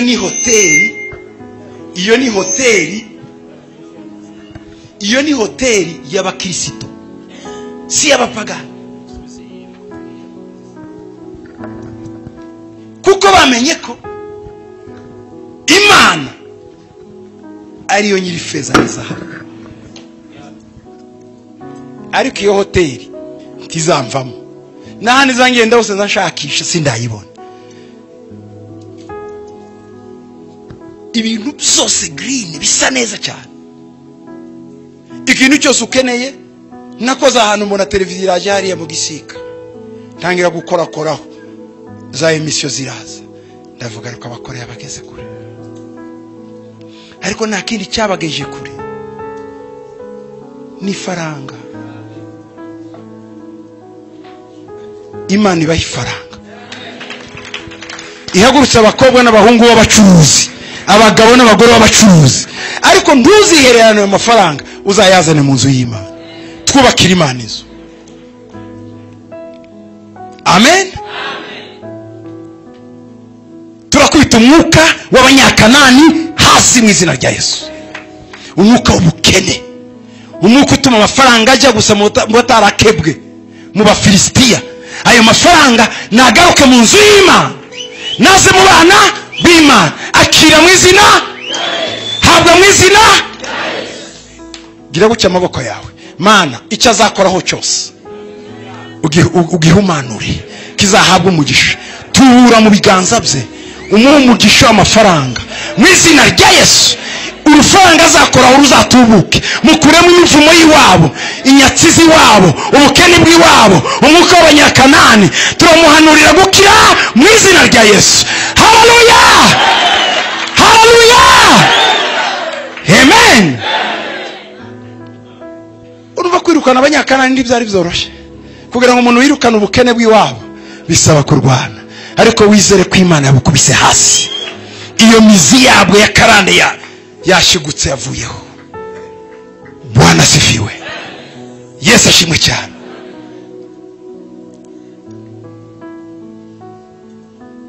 Utangire kwihanurira kuri umukire. Vuga ngo ndi umukire,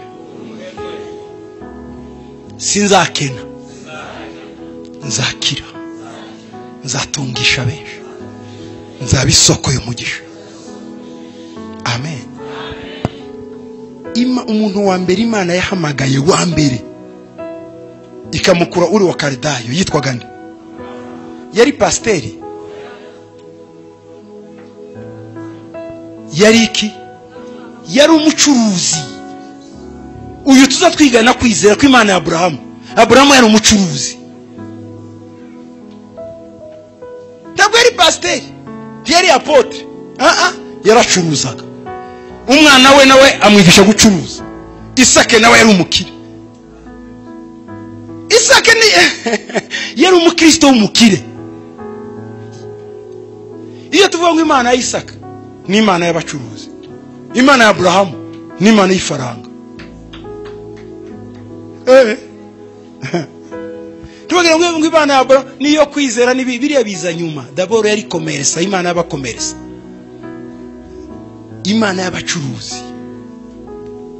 Niba utarabashe gucuruza, umwana wawe azacuruza, umwuzukuru wawe azaba umuherwe. Amari wanyu bukene, abumare n'abavwaze, abumare n'abandi, yubaka iwanyu. Muzirukana abaferezi. Uyu ni umwuka w'idini. Vuga ngo idini. Abantu bagakizwa ntibakizwe neza, bakavanga iby'Imana n'imico yabo, bagakorera Imana ariko bakorera kamere zabo. Uyu ni umwuka w'idini. Uwo ni umwuka w'abaferezi. Nuzajya kurwanya uyu mwuka, jya ukoba ku baferezi. Witeguye kubirukana? Reka dusenye umwuka w'idini mu izina rya Yesu. Turasenya umwuka w'idini mu bana bacu, mu bagore bacu, mu bagabo bacu, muri bene bacu, mu bwoko bwacu, mu gihugu cyacu, mu isi yacu, muri Afurika yacu, muri Kenya yacu, mu izina rya Yesu. Abishe Yesu si abapagani, ni abanyedini, kandi bari bazi ibyanditswe. Uzatinya intambara y'idini. Nurwana n'umupagani uzamenye ko nta kibazo ufite, ariko nurwana n'umunyedini uzahunge. Abanyedini ni babi, umunyedini ni mubi. Ariko uzi umuntu usenga ariko akagira ishari. Umuntu agasenga nyamara akavuga nabi, kandi akuzuzwa yarangiza ngo uragapfa. Ibyo bintu ntibihuye. Uwo ni umwuka w'iki? W'idini. Ni umwuka w'abande w'abaferezi. Bwana asifiwe. Kandi umwuka w'idini ntutinya kunywa igaburo ryera. urarigotomera ukagira ngo afite icyokere.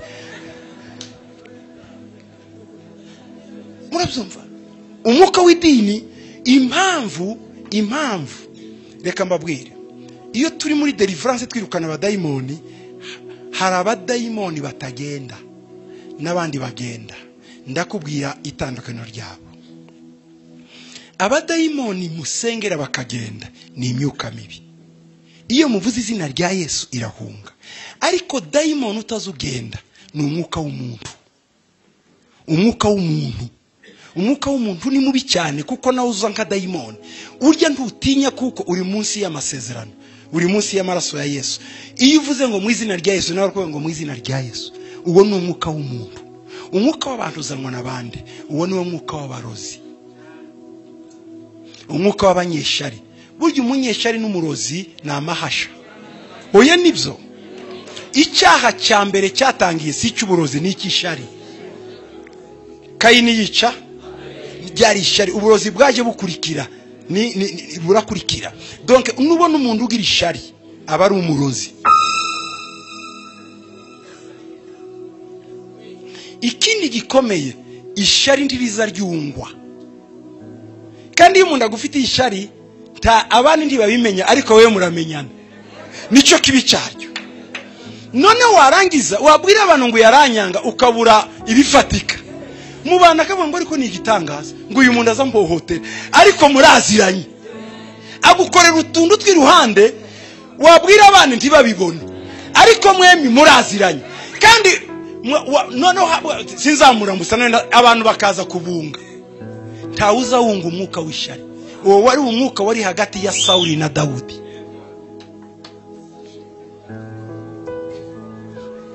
Ni umwuka utungwa na gato.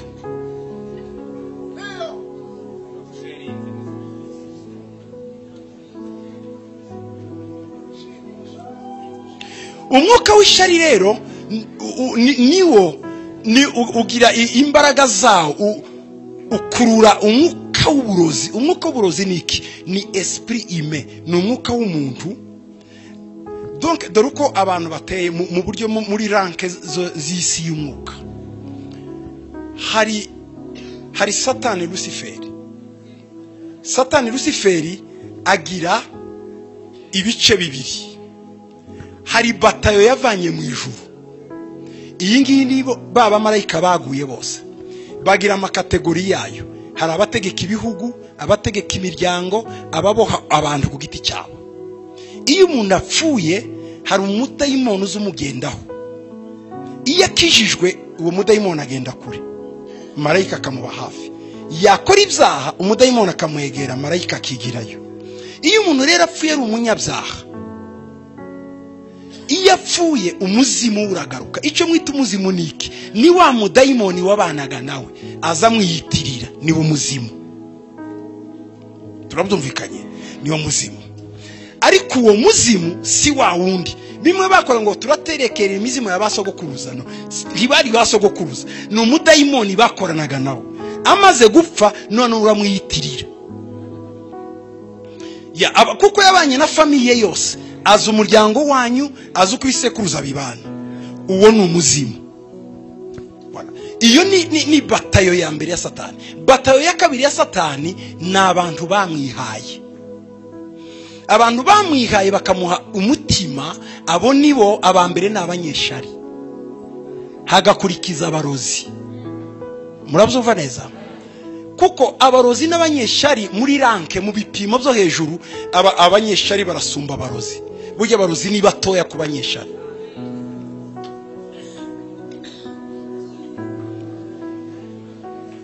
Aho ni mu buryo bw'umwuka n'inzego z'umwuka. Hanyuma rero hakaza abandi bagiye muri za maji n'ibindi, abamizisiye batanze imitima yabo, abatanze abana babo, ibyo byose. Ariko iyo ni kategori y'abantu.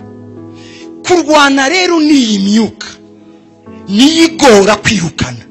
Kubera iki? Baracyari munsi y'ubuntu. Amaraso Yesu yarabaviriye, baracyatuka Imana ikabareka.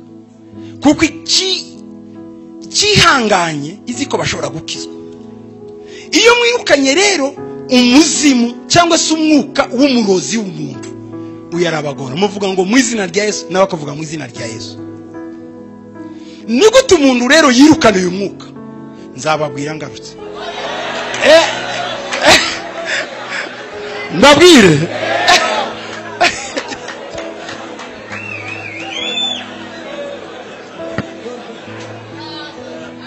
naho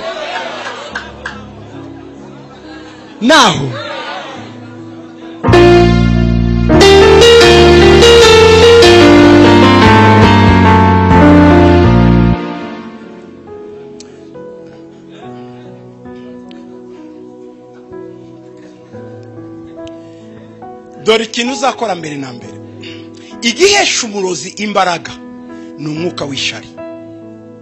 Icyo uzabanza kwirukana mbere yuko wirukana ngo nirukanye umurozi, jya ubanza wirukana ishari.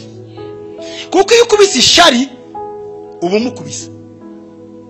Icyo muzakizirikana, nujya gusenya umurozi cyangwa ziki, jya ubanza ku ishari. Ukubita umwuka w'ishari mu izina rya Yesu wirukana. Nurangiza kwirukana, babwira icya kabiri muzakora rero. Dore uko bigenda mu isi y'umwuka. Nta murozi numwe ku kirutoki wakuroga mudafite icyo mupfana, kuko ntagira ubwo burenganzira. Dore uko bigenda mu nyumve. Gucungura muri Bibiliya bisaba mwene wabo wa bugufi, no kwica bisaba mwene wabo wa bugufi. Nicyo cyatumye Yesu yicwa na Yuda, yari mwene wabo wa bugufi. Donc iyo hari abarozi b'ubwoko butatu.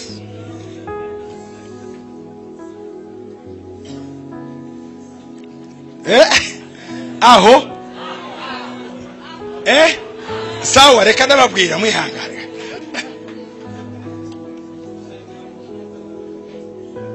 Hari abarozi b'ubwoko butatu. Abarozi ba mbere ni ababizi neza ko baroga. Abo si benshi ariko batesa abantu.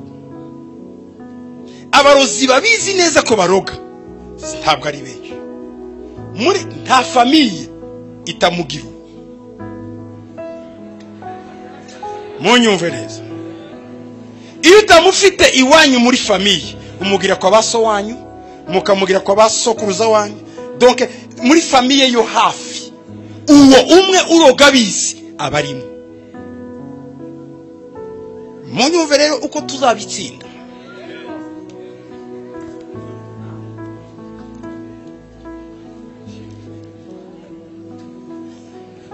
Uwo murozi rero ubizi, uwo ubundi ntaroga. No, ni igikomangoma arakoresha. Ibi ndimo mvuga abarozi baraha barabizi. Oya nibyo, nuko gusa batavuga ngo ni ukuri, ariko barabizi.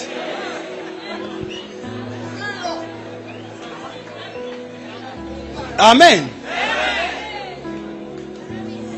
Kuko Imana yambishuriye isi yabo kwikora.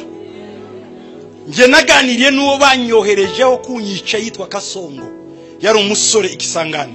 Abarozi bose bimaniye Mana kisangani bari bamutumye ngo anyice ndimo ndirimba imbere. Inkota imva mu kanwa yari yimwishe, agenda hirima mu ntebe ndamuzana. Yari afite ikintu cy'umubumbe, aravuga ngo nugifata urapfa. Ngifashe ukuboko kurabyimba ariko sinapfa, kugira ngo tugitwike twagitwikishe essence. Byamfashe amezi 3 Kasongo kumukuramo imyuka yose. Rero ibyo mbabwira ndabizi.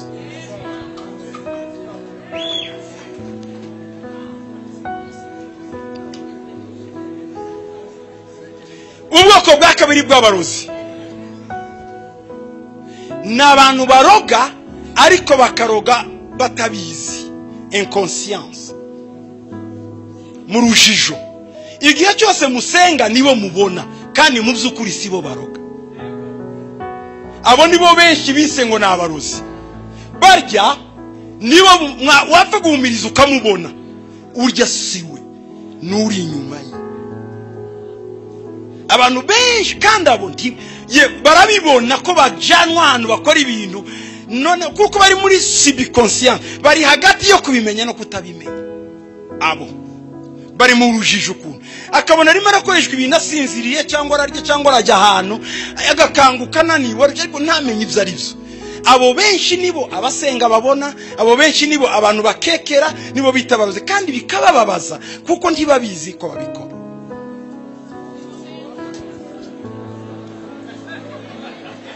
Ndaza kuvuga ibyabo mukomeze mu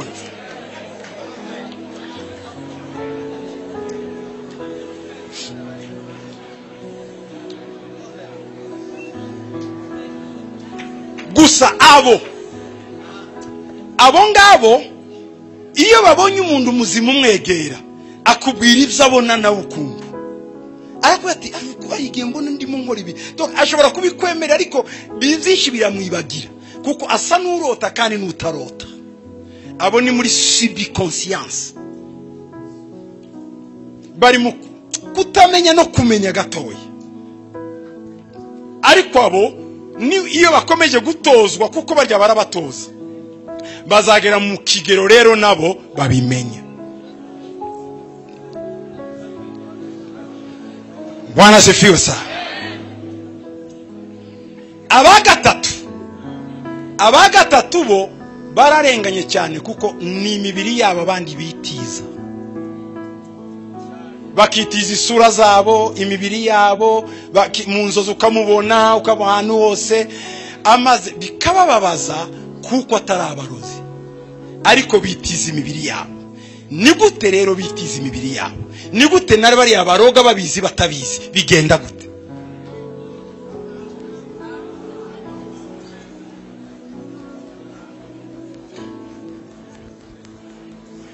Amen.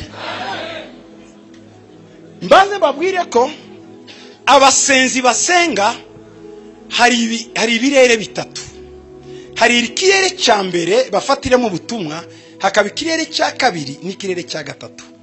Abitwa abahanuzi b'ukuri bafatira ubutumwa bwabo mu kirere cya gatatu, naho benshi bafatira mu kirere cya mbere. Ikirere cya mbere ni iki? Ni ikirere kirimo ingamba n'imigambi ya Satani, niho headquarter ya Satani iba. Rero berekwa imigambi ya Satani bakayibwira abantu ngo ni Imana yavuze. Abo nibo bahanura ngo intambara irabaye, ibintu byacitse, ko ni imigambi Satani abarimo ategura. None niyo berekwa. Abo impamvu bagarukira muri icyo kirere, ubusabane bwabo na Yesu ni bugufi, ni butoya. Bagira impano ariko ntibimbye imizi yabo ngo bayishire muri Yesu cyane. Rero batangira gusenga, umwuka ubazamuruka bajyana, ariko imizi yabo ikaba migufi, bakagarukira mu kirere cya mbere. Kandi aho nibo abahanuzi benshi bahekera. Ikirere cya kabiri, Bwana sifiwe sana. Ikirere cya kabiri ni ikirere cy'abera nk'aba ba mama n'abandi bapfuye. Bariya ni bazima, bararirimba, bafite ihumure, bafite iki. Hari abandi bazamuka gato bakagarukira hariya, bakagarukana umunezero, bakavuga ngo bavuye mu yerekwa. Mwabasaba message bakayibura, bo binezerewe gusa. Icyo ni ikirere cya kabiri. Bagarukira muri paradizo, bakumva indirimbo ziriho, atmosfere n'ubwiza buriho, bakagaruka ku isi bavuga ngo beretswe. Mwabonye iyihe message? Ntayo, nukuramo Imana gusa. Hakaba ikirere cya gatatu. Ikirere cya gatatu nibo birivuga ngo ni ibikoresho by'isuku by'izahabu, ngo biyejeje ngo Imana ikoresha imirimo y'agaciro. Mu gitabo cya Timoteyo ngo mu nzu y'inyumba habamo ibikoresho, harimo iby'umumaro muke n'ibikoresho by'agaciro. Abo ni babandi Imana itazikora ibintu itababwiye. Buri gitondo umukristo, umukozi w'Imana, buri gitondo Imana ijyana roho ye ku ntebe yayo. Iyo ageze ku ntebe yayo, aho nahera hahera, ahavana igitekerezo cy'umunsi. Nibyo Paul yavuga ngo tugira gutekereza kwa Kristo. Buri munsi agira igitekerezo cya Kristo. Uyu rero ni uzumenya umugambi uri mu mutima w'Imana. Aragenda agasobanukirwa gahunda Imana ifitiye igihugu. Abo si benshi. Abo ngabo barahambaye. Ntibapfa kuvuga ngo Imana yambwiye. Imana uzi uko ivuga. Imana yaravuze isi irarema. Imana iravuga umucyo uraza. Imana iravuga inzira ziracika. Inyanja icikamo kabiri. Urakikunguta ngo Imana iravuze, habaye iki? Ikitwereka ko Imana yavuze hari ikintu kiba. Abenshi bafatira message mu kirere. Aba rero mu kirere cyambere nibo berekwa abarozi bo muri kategori ya gatatu nabwiye, bajya batizwa imibiri. Bababona vuba cyane. Ugasanga umuhana wose wahindutse abarozi.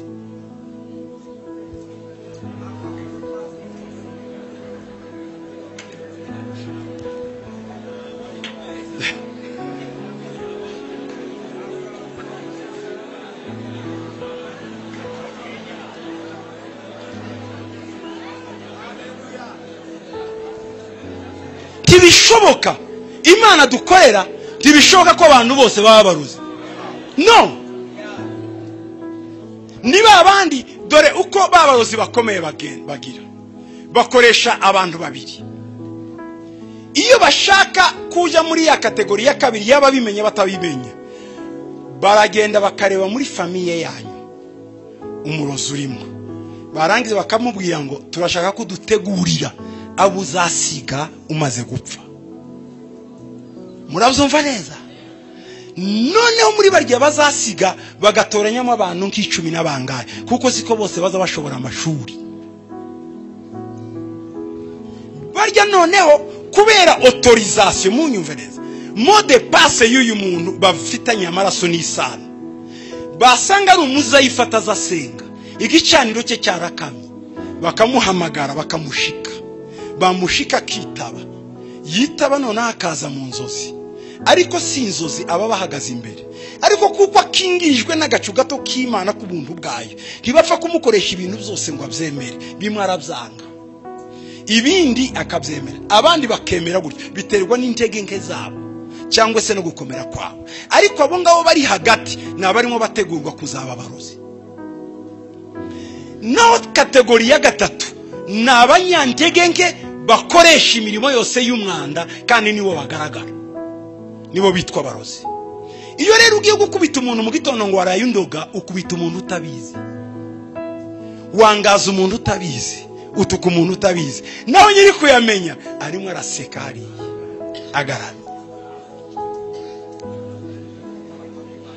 Aba babiri bombi rero mbabwira, iyo babonye abantu babigisha bakabasengera bakazana ububyutse muri bo, ikintu cya mbere bakora mu basengera mu batandukanya n'umuntu wese. Iyo ushaka kwirukana abarozi mu nzi wanyu cyangwa mu bana bawe ndiye akazaba umurozi muri famiye yawe, urufata amavuta ya elayo cyangwa amavuta ariyo yose y'ubuto, ukayamusiga ku mukondo we, ukamusharira umukungwe we, ukamutema umunyonyo wo mu mwuka, ukavuga ngo ngukuye kuri nyogokuru, ngukuye kuri nyoko, ngukuye kuri so, ngukuye ku bandi bose, agukoreshe mu ijoro.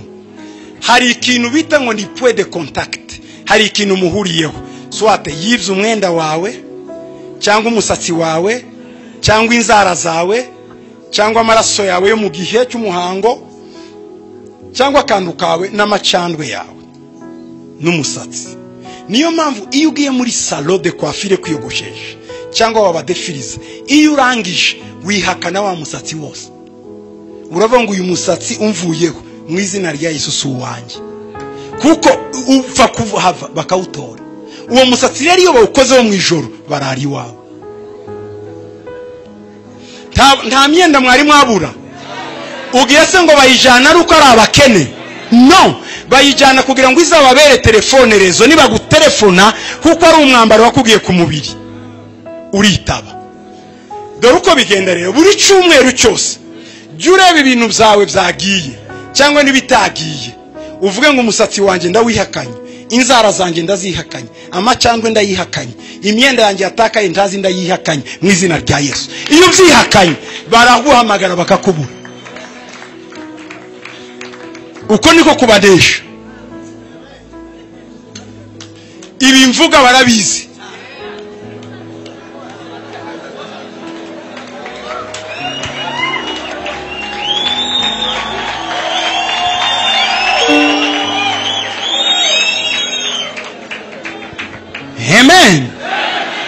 amen. Rero iyo umuntu w'umunyamahanga achatse kuza kukuroga wewe ntashobora kukugeraho. Mwijoro barakuzuminga, barangiza ipica yawe bakayohereza mu isi y'abarozi, uwo muvukana agahita ahura nayo ikidomeka nawe. Noneho wa mundi w'umunyamahanga akabwira mwene wanyu ngo ntiza mode passe nijire kuri uyu muntu. Uko niko umurozi wahanda ashobora kukuroga. Ntiyakuroga ngo gushobore adaciye muri mwene wanyu. Niyo mpamvu gucungura byakorwaga na mwene wanyu wa bugufi. Ayo na realite y'umwuka. Ni gute rero wagira ngo umurozi w'iwanyu atazagutanga?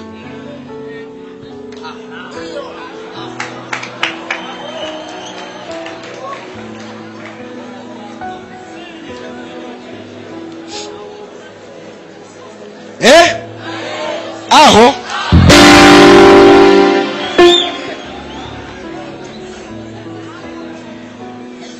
umva mbabwire rero,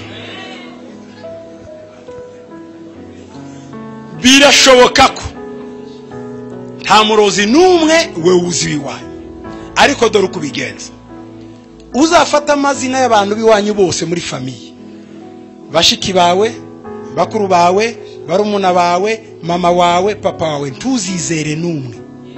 Tubanze twumvikana, ntuzizere n'umwe. Uranyumva neza?